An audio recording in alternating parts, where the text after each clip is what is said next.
Permit me to begin by stating that I am a typical person. When I say this, I mean that I come from a normal, intellectual family, and that from a young age, I was instilled with the belief that love and trust are the cornerstones of every healthy relationship. Also, nature did not hinder my look in any way, and as a result, I have a sporty figure. I sustained this physique by murdering it under the weights in the gym. My masculine ego was unavoidably bolstered as a result of the fact that the female sex was always sympathetic to me. Having said that, the morals and ethics of my family, which were strongly instilled in me from a young age, did not let me to live an unrestrained masculine lifestyle. Despite the fact that I had a lot of female admirers, I always believed that woman you love should be your role model. Your mother is the only other person who can compare to the purity and brightness of your temple, and although it doesn't really have anything to do with my narrative, I will tell you that I have been interested in aviation ever since I was a kid, and that the sky and aircraft are my most favorite things in the world. This is a component of who I am. Because of this, I enrolled in the higher civil aviation school. After graduating from that school and navigating my way through a maze of different committees, tests, and training centers for flight crews, I was finally awarded my pilot's license and proudly took the right seat in the cockpit of a Boeing 737 as a co-pilot trainee for a major airline. I then began to hone my skills of taming the steel bird in the sky while accumulating experience and flight hours. Another significant character in my narrative is a good buddy of mine named John. To me, he was like an older brother. We had known one another since we were little children, even before we entered high school. He was a man who had stood the test of time and with whom I had been involved in a variety of tales and all manner of difficulties. Hence, I made it a point to ensure that he would never betray or defraud anybody.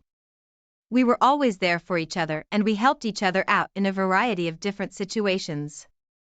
When it comes to individuals like that, they claim that with him, whether in the heat of combat or on a reconnaissance mission, or whatever it is that they assert, but John did have one major flaw in his character.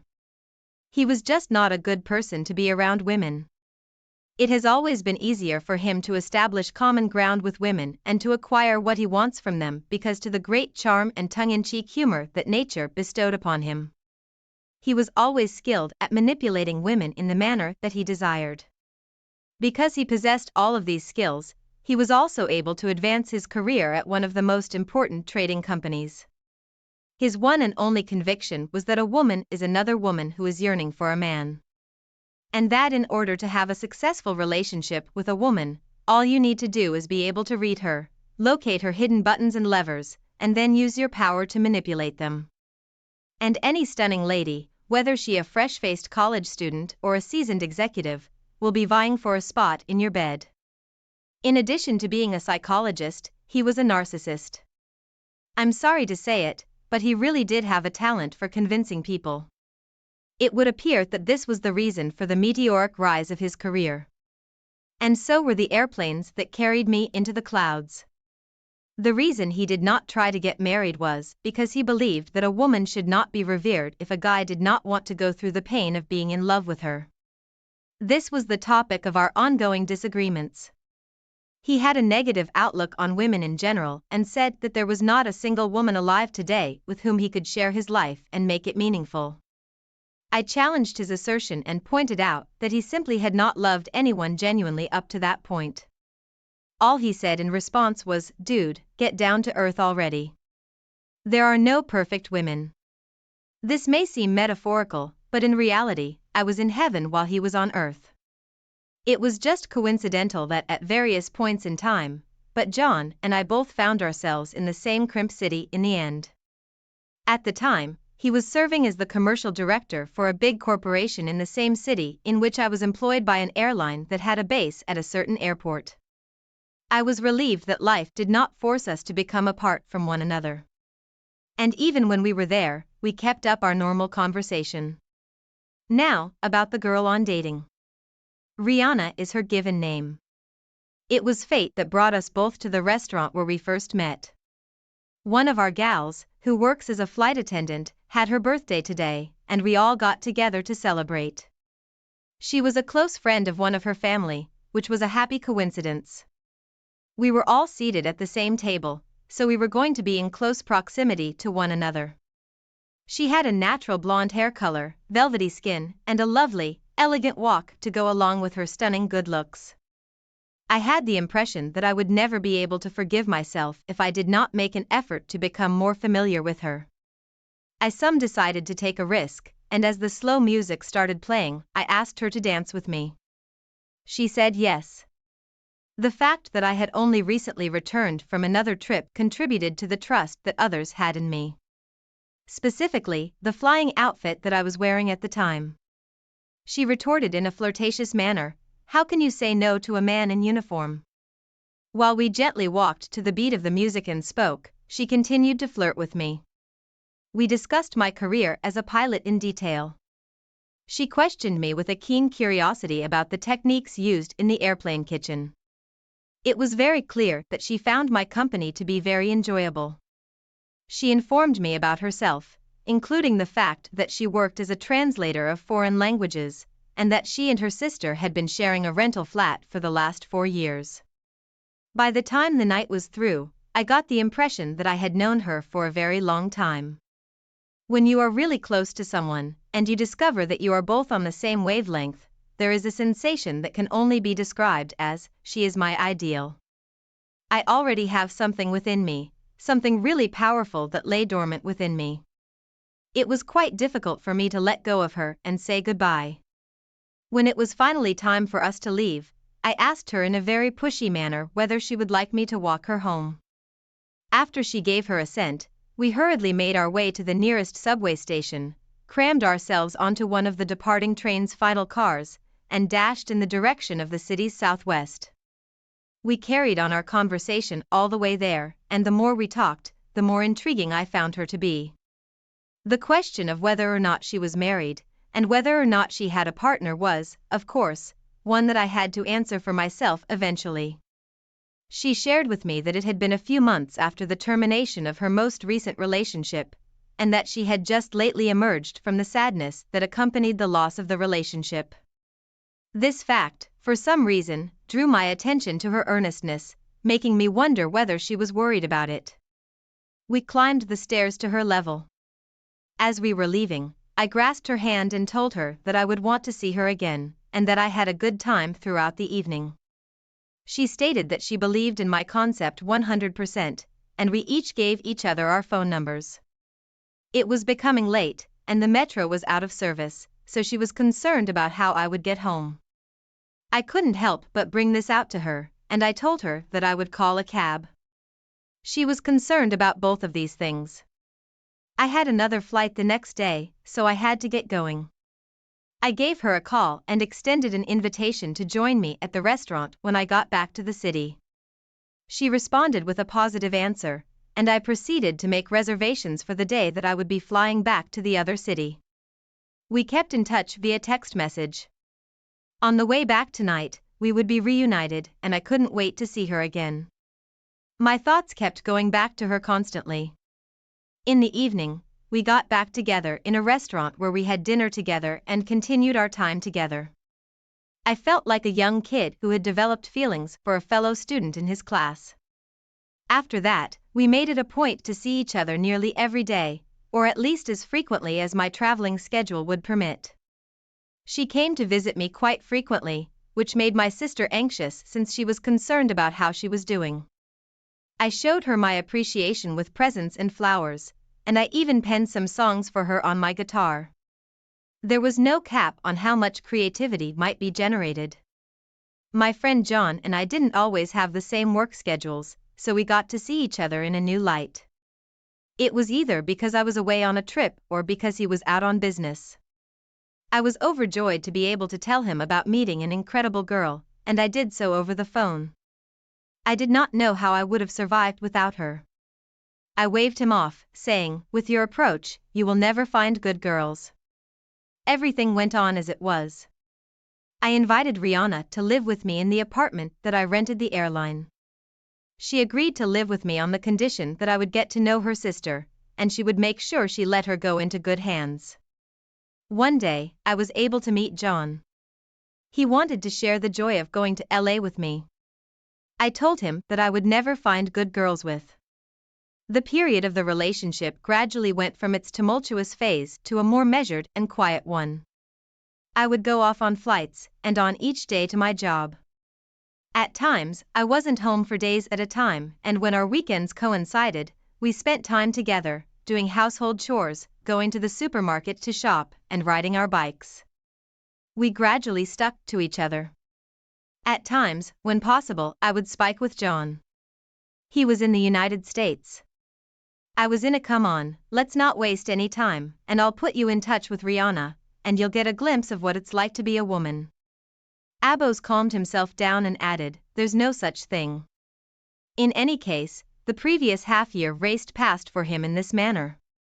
The management of the airline made the decision to promote me to the post of co-pilot on tourist flights due to the fact that I already had experience flying and was in the training program. I was glad, and Rihanna shared my joy in the accomplishment. By the way, this adjustment guaranteed a raise in compensation, notwithstanding the extra time spent away from family and friends. I finally got to the point where I could tell Rihanna that tomorrow I have a flight with the flight committee and the inspecting instructors. After that, I should be approved as a co-pilot. A week earlier, Jonah had contacted me and urged me in a happy voice to wait for me in the nation where I was born, simultaneously with the purpose of introducing him to my queen. I was able to get out on my flight after acing all of the examinations that were given to me. After that, I felt a sense of accomplishment whenever I saw my new job listed in my paperwork without the phrase trainee. John got in touch with me while I was gone.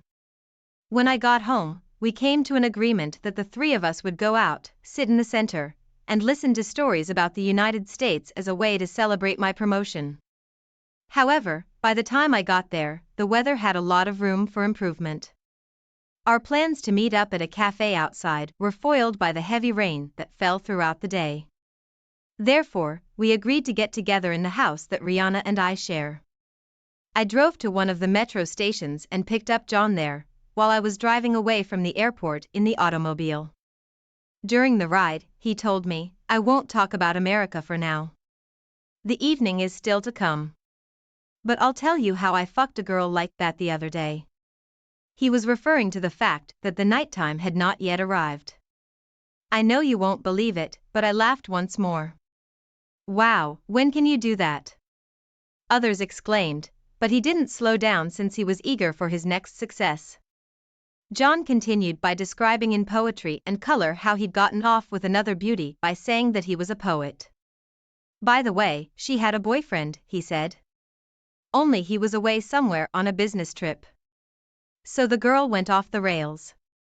But she did such things. I'll tell you, he probably doesn't satisfy her at all. She's off the chain, got her number.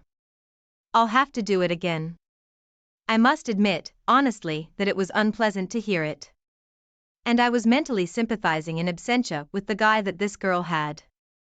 Rihanna came out into the hallway to greet us upon hearing the rustling in the hallway. Hello, she pronounced. At that moment, John, kicking off his boots, said, Good evening. And when he looked up at her, he changed his face in an instant.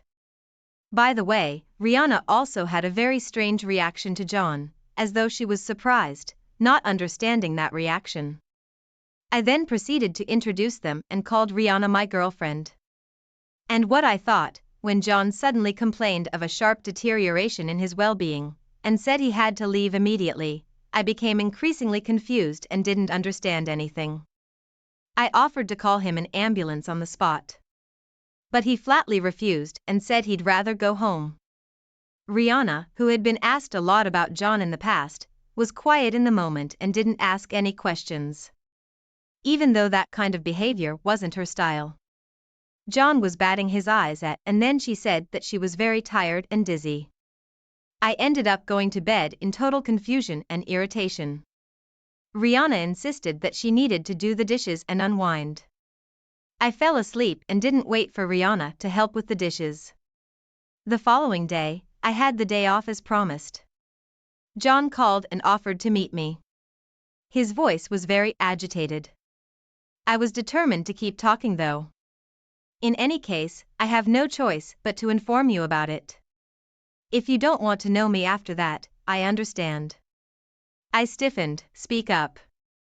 He continued. Remember on the way home yesterday, I was telling you about a girl I was having fun with the other day. At this point, I begin to intuitively know what he's talking about. I felt something taut inside of me and about to rip. If I had been standing at this point, my legs would have just started to tighten. I was getting ready to hear the worst, although my icon, my temple, and my wife desecrated, and by my own best friend. At first, I sat there in a daze, and then, as I began to come back to reality, my typical conditioned reflex kicked in, as it often does. I'm sorry, but I didn't know she was your girlfriend at the time. It slipped out. I couldn't believe it. My icon, my temple, and my wife desecrated, and by my own best friend. When this occurred, I gave John a hard slap to the face with both hands. Immediately after I did so, I heard screams coming from the people sitting at the nearby tables, and then a couple of guys came rushing up sharply. The security guard grabbed hold of us and started dragging us in different directions, gradually pushing us toward the exit. John, rubbing his ears and making a long face, yelled, "That's it." We gently sat back down, but the security guard for the cafe and the men at the tables around us would not move away from us out of fear of more conflicts. In an effort to somehow diffuse the situation, I stated that we had already reached a point where we were able to cool down. They reluctantly walked away from us, and we were still the object of the entire cafe's attention. Until, as time passed, everyone gradually went back to their business. I sat there and hated everyone and everything around me. Rihanna, John, my job, which I really just idolized. I didn't know what to think, what to feel. John said, "Well, I was basically ready for that." He was slowly starting to get a black eye, and I was in complete prostration. My world had collapsed. I thought at that moment that I had lost the woman I loved and my best friend in one day. John kept repeating that he didn't know who she was.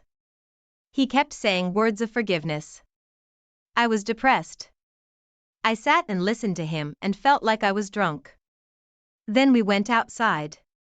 I didn't say anything. He offered to take a cab to take me home. I refused, but he came with me anyway. I looked out the window while we were in the cab, and I didn't care. Rihanna was in the kitchen drinking tea. The TV in the kitchen was off, despite the fact that he always came on when he was there. Obviously, she was getting ready too. From my look, she realized that I already knew.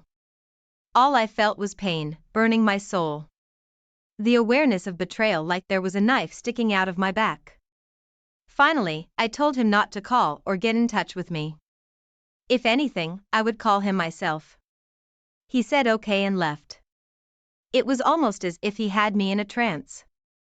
I felt sick to my stomach and instantly recalled from the center the phrases about women's levers and buttons. It turned out that he had located them. "Please forgive me." Rihanna sobbed and kept repeating, "I'm sorry, I love you." Only now it sounded so nasty out of her mouth, so insincere, like a burp. I asked her to stop saying those words. How did he spend his time with her? She said, "It's just that you're away from home for so long, you're on trips. It's okay. It's as simple as that. I'm just away for so long." And she gave herself to the one who was competently hitting on her. We talked for a long time that night. I kept trying to understand the true mechanism of her infidelity, the reasons behind it, and I still could not justify what she had done. There was a flight in the morning. I left the house in silence, not even saying goodbye to Rihanna. She tried her best to woo me, made me coffee and breakfast, but I didn't feel like anything. There was a flight in the morning. I collapsed on my bed and passed out. There was a flight in the morning. I did not summarize the results of our conversation that evening, which slowly turned into night. I was emotionally exhausted and fell into a deep sleep. She went back to her sister's house, even though she cried and tried to talk for a long time. I was never able to forgive her, even though my heart demanded forgiveness. However, I decided that I would survive this breakup and preserve my dignity and respect for myself. I am accustomed for my flying work to rely on a cold mind and common sense calculation. Moreover, she was not going to admit it. And he did not know who Rihanna's girlfriend was, despite the fact that felt guilty about it for a long time. What about me? Now I frequently return home after flights to young flight attendants. I began to take advantage of what nature had given me and enjoy the pleasure of interacting with different women. I began to get what I did not get in my youth, breaking, so to speak, the patterns of pure, sincere love. Now I do not know what should be a woman with whom I trace my life. The next story is even more interesting. It tells how the wife succumbed to the influence of her husband's best friend and cheated with him. After that, the husband found out and decided to take revenge. Watch to the end. A graduation celebration was the setting for Elisa and Sebastian's first sexual encounter. A time when she and Simon had just recently begun dating.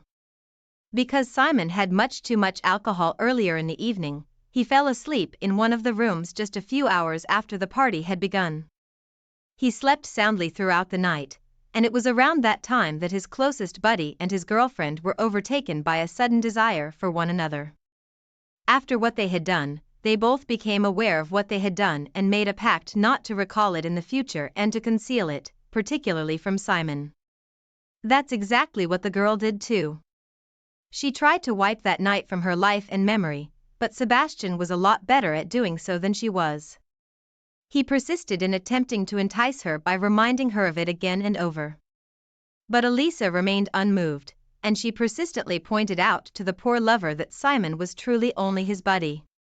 After he had finished his service in the army and had remained there for a number of additional years under contract, he finally succeeded in convincing Elisa to go through with the experience again one day, which was quite a few years after they had first met. The young woman heaved a sigh of relief and prayed that Sebastian would find happiness elsewhere and never reappear in her or Simon's lives again. After waiting another year, the two young people decided to take the plunge and be married. Shortly after the ceremony, Elisa presented her new husband with a test that had 2 vivid pink stripes. After another 9 months had passed, Simon was cuddling a beautiful baby girl who resembled him in every way.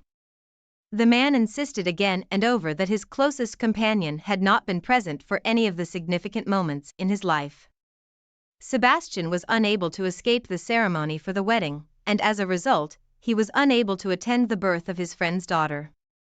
Even though they continued to communicate with one another through phone conversations and messages, Simon felt as like he was losing out on the face-to-face engagement. It was as if Sebastian had never been absent from their lives. One day, he just showed up on their doorstep and informed them that his military commitment was finished and that he was now back in town. Elisa was shocked and upset by the information whilst Simon was pleased.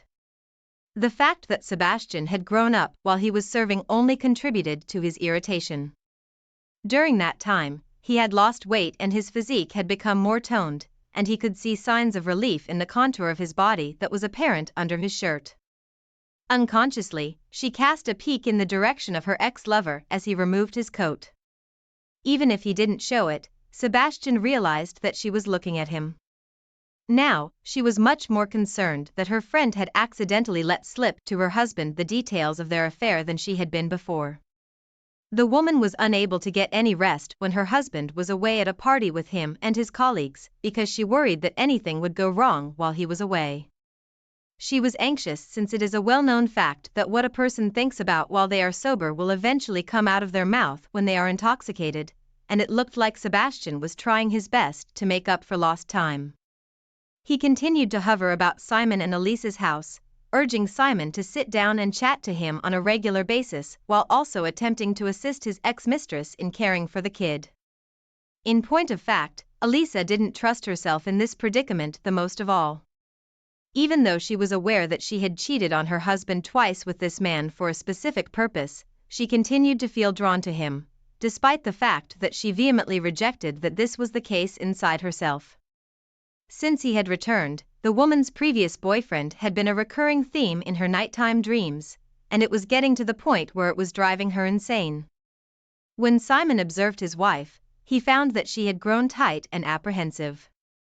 Elisa was growing irritated with her kid, even though she was still quite little, and was taking it out on her husband over the smallest of infractions. The guy believed that the whole thing was due to the fact that his outgoing and social wife had been exhausted during her maternity leave as a result of the strain of day-to-day living on it. After a long day at work, he did everything he could to help his beloved relax by distracting her and their daughter with activities like going for a walk or paying a visit to his parents. But none of this has been of any use thus far. All of her husband's wonderful actions made Elisa feel worse. She was angry with herself for ever considering the possibility of another man. For all, the guy she married was such a wonderful human being. He looked for the family as well as her. Sebastian sexually assaulted his friend's wife on several occasions while his buddy was not looking. He also attempted to kiss and touch his previous mistress while she was trapped in a corner by Sebastian. Up to this point, the lady had been able to effectively tear herself away from his grasping hands. But every fiber of her being shouted and pled for her to give Sebastian the opportunity to continue. She yelled in his ear, "Stop it," as she struggled to remove his hands from her hips. "Have you even a little bit lost your mind? Because I care so much for you, yes." He gave her a grin in return. "I will disclose everything to my spouse requesting that you desist." "And I that we have completed this task several times," said Sebastian, "who you think you would have faith in your opinion?" Elisa was aware of the futility of disputing in this particular circumstance. She had no idea what to anticipate from Sebastian in that regard. After all, he truly does have the potential to destroy her marriage. A brief conversation between the wife and her husband. On Simon's 30th birthday, they had a passionate encounter. He was unable to drink, just as he was when he was a student. And once again, after a few hours of celebrating, he went to sleep and experienced his 9th dream. It was on this day that Elisa was set free. She hired a home in the countryside, where she hosted a party for her husband and a large group of their friends. Elisa set a nice table. Because there were so many people, the table was too small to accommodate everyone who wanted to sit there. It was a lively and enjoyable event, but Simon had too much alcohol due to his happiness. As soon as Elisa exited the room in which she had just tucked her husband into bed, Sebastian was there to greet her. He didn't waste a single second. The woman relaxed her guard and let her guard down. She consumed an excessive amount of alcohol, which led to a mental state in which she was easily persuaded to give herself up to her ex-lover. The following morning, she saw Sebastian smoking outside on the porch. Elisa retaliated violently when he attempted to stop her by grabbing her arms, but he was unsuccessful. Once more, she held herself responsible for what she had done, as well as her lack of strong willpower. The man snapped back fiercely. "Yes, stop. You were doing just fine. Let go. Everything was done in error. Please allow me to forget about it." She sent a pitiful glance in his direction as she stared at him. "Why do you not give in? You thought highly of everything." He laughed as he thought about how poor Simon was in the bedroom. Elisa gave it one more pull, and she was eventually successful in releasing her hand. But the moment that both of them turned around, they spotted Simon standing in the entranceway of the room. From the look on his face alone, it was instantly apparent that he had heard everything, and of course, comprehended everything. The man was so enraged that he couldn't tell who it was anymore. With a drawn-out cry, he hurled his fists at his buddy and tossed him into the snow. The man's friend was left lying in the snow. After that, a battle broke out, which Sebastian, with his proficiency in hand-to-hand combat, was clearly winning. Simon was so overcome with rage that he acted rashly and hit without thinking. The guys were able to pull them apart, despite the fact that the combatants continued to yell insults at each other and struggled to get away from the men who were trying to help them. The move has already been made to Simon's wife. Elisa felt her chest tighten as she looked at the angry tears in her boyfriend's eyes. Even though she was well aware of the amount of love that her partner had for her, she still went ahead and did this to him. At that very instant, she despised herself more than anyone else in the world. Simon had the initial intention of going straight to the apartment and tossing all of his cheating wife's belongings out the window, but a coworker cautioned him against taking such drastic action. After all, Elisa had a trump card up her sleeve, and that was their daughter. With their daughter, Elisa could simply deny their daughter's father to visit his daughter. Simon came to the conclusion that it was a reasonable suggestion and made an effort to calm down. However, he was quick to file for divorce and did so as quickly as possible. However, Elisa did not stop to consider the possibility of forbidding her husband to visit his daughter. She was so embarrassed by her actions and the suffering she had brought onto Simon that she would never have dared to act in that manner again. She begged him over and over again to forgive her, but Simon remained unyielding in his refusal to do so. The double betrayal, especially because it took place in front of all of his pals, really upset him. Simply put, he was unable to forgive his wife for doing this to him. It should come as no surprise that he also severed all forms of connection with Sebastian, and so did his former spouse.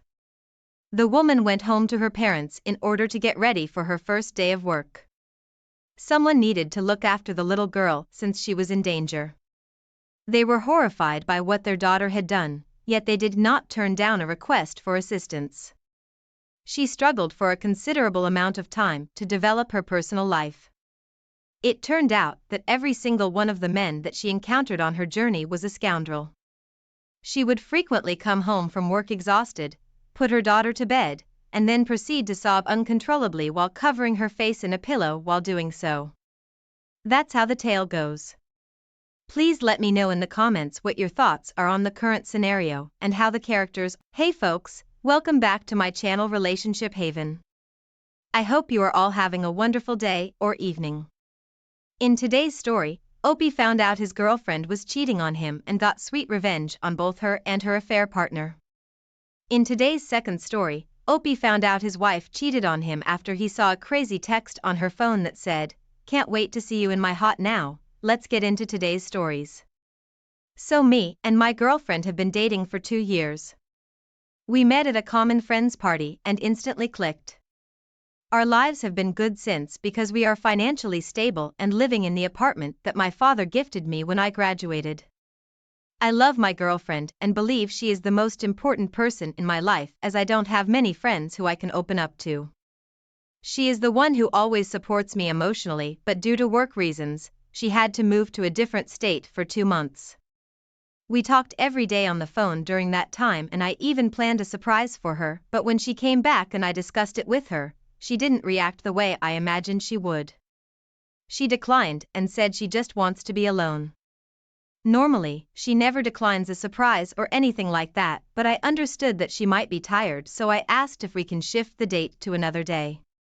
She didn't reply and I felt this behavior was quite odd.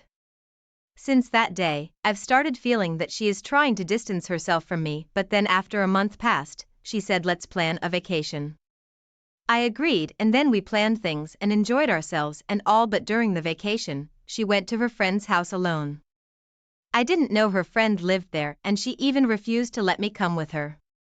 Now, 2 months after our vacation, I found out why she has been behaving like this. One day, I was in the bedroom and my girlfriend was in the shower. Her phone beeped and I saw a text that shattered my heart. The text said, "Hey beautiful, did he go to sleep?" I was shocked and then started reading the chats. I found out that she had been cheating on me with a guy she met on her work trip, and there was also a photo of them at the place we went on vacation. They were talking about doing the deed and how they loved it and managed to pull it off without me knowing. Update. So, it's been 5 to 6 days since I posted about how my girlfriend of 2 years cheated on me and also manipulated me to go on vacation to a place where she could hook up with her cheating partner. So, I left home the night I posted the story to get away with the emotions and told her that I was going to my friend's house. I wasn't able to sleep all night and was reading the comments, and people were saying that I should leave her as she was using me. There were a few comments saying I should get some kind of revenge. I didn't want to get any revenge as I still loved her even though she did all this to me. So, I went to my parents' home and talked to my mother, and she was devastated. She said she thought our relationship was perfect and was looking forward to our marriage.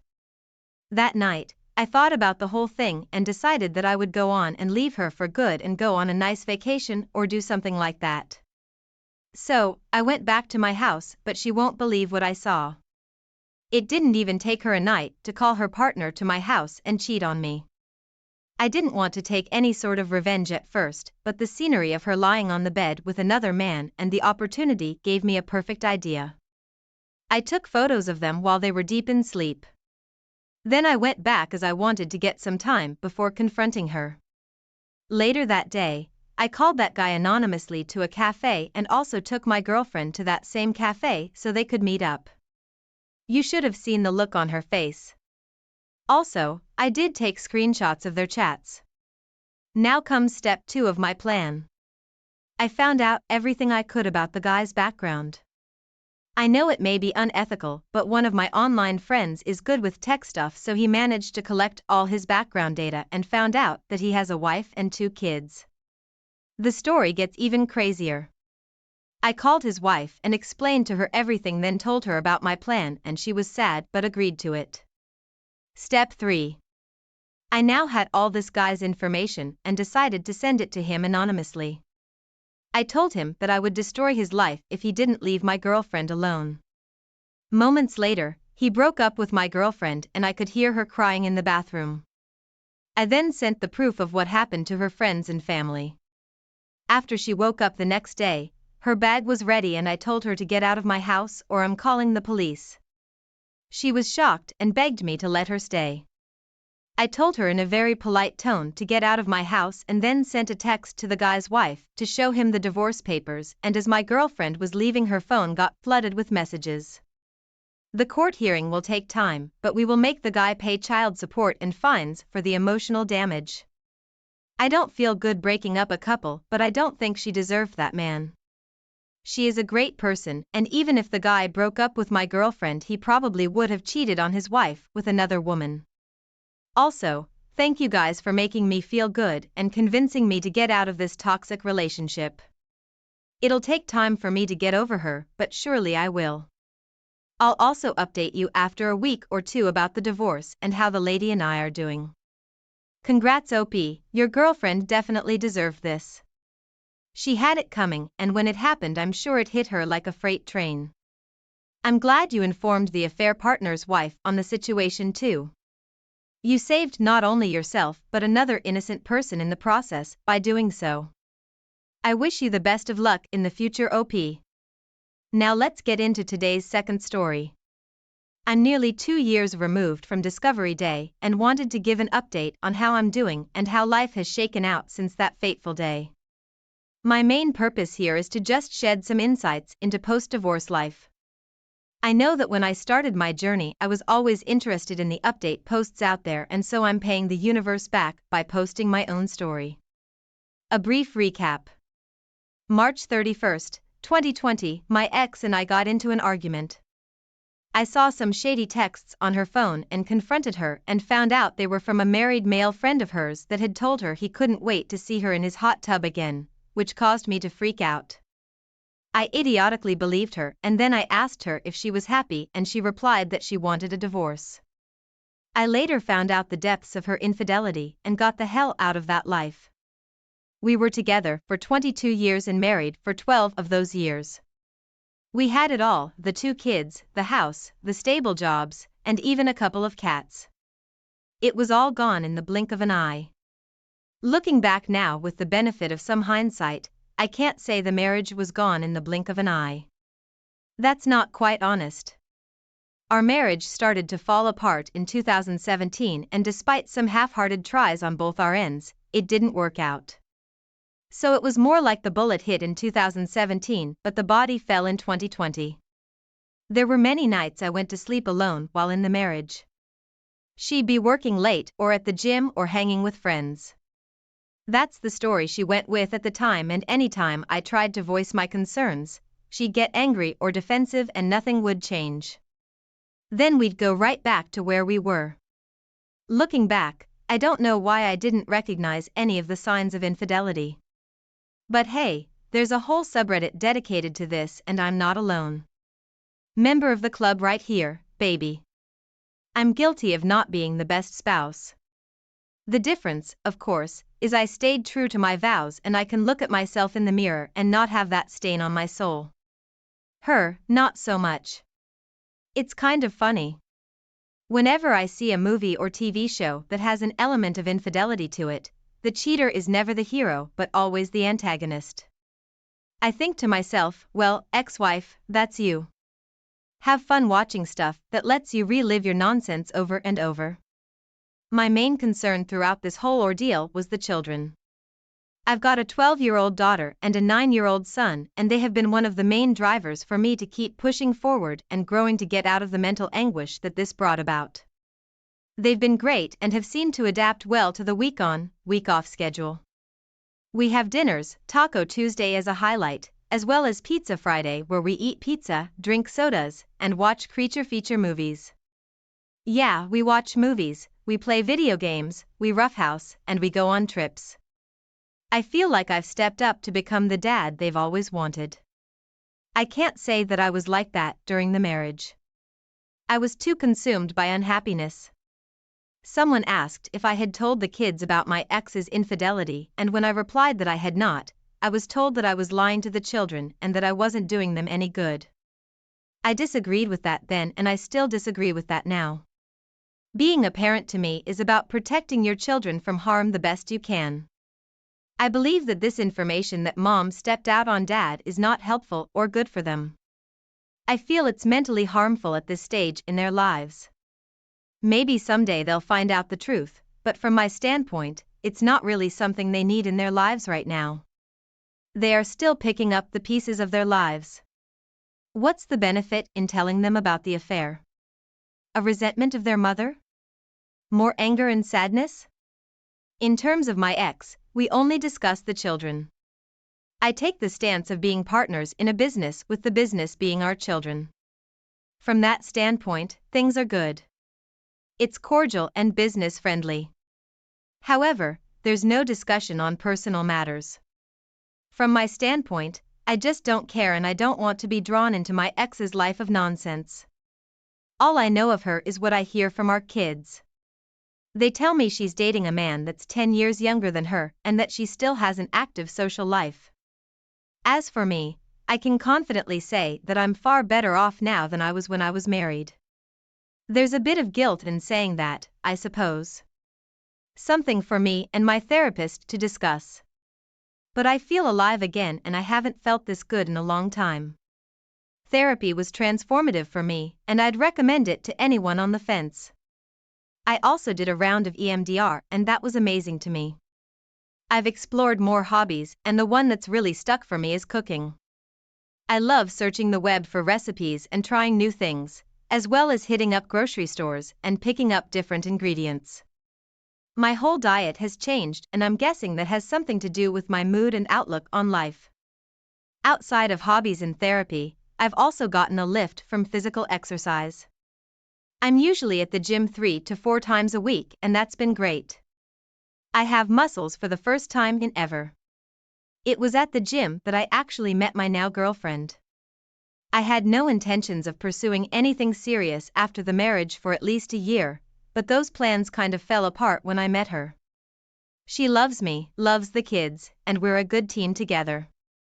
It's been really nice to have someone in my life that matches my needs and I match hers. I feel very fortunate in that regard. When I started this journey, I felt so alone. It was just me and my kids. My family is the epitome of unsupportiveness, but I was determined to not let this thing make me a worse version of myself. Every day I'm getting better, even on the days when I don't feel like I'm getting better. That's all this is really, small improvements that add up to a whole new and better life in the long run.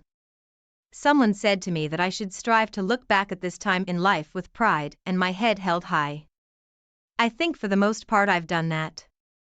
To anyone reading this that's just starting out their journey, or maybe they don't feel like they're where they want to be post-divorce, I hope you can take some solace in my story. It hasn't always been sunshine and beers in the park, but there have been more good days than bad. And even if you have a bad day, it's just one day. Tomorrow's the start to a whole new journey. Wow, OP, that's great to hear how well you are doing. I do have to mention that I personally disagree with not telling the kids. It doesn't have to be right away, but it's best that they know. The parent who tells the kids also controls the narrative. You don't want your wife lying to your kids about what happened and trying to turn them against you. It's not a matter of revenge. It's a matter of them knowing what actually happened, which is that your wife cheated and ruined your marriage. Besides that, you seem to be living your best version of yourself. Keep it up, OP. Thanks for taking the time to listen to today's stories. Don't forget to like and subscribe if you haven't done so yet, and comment below on what your thoughts are on today's stories. If there's a story you would like to share with me about your own situation or someone else's, then please do not hesitate to contact me. Take care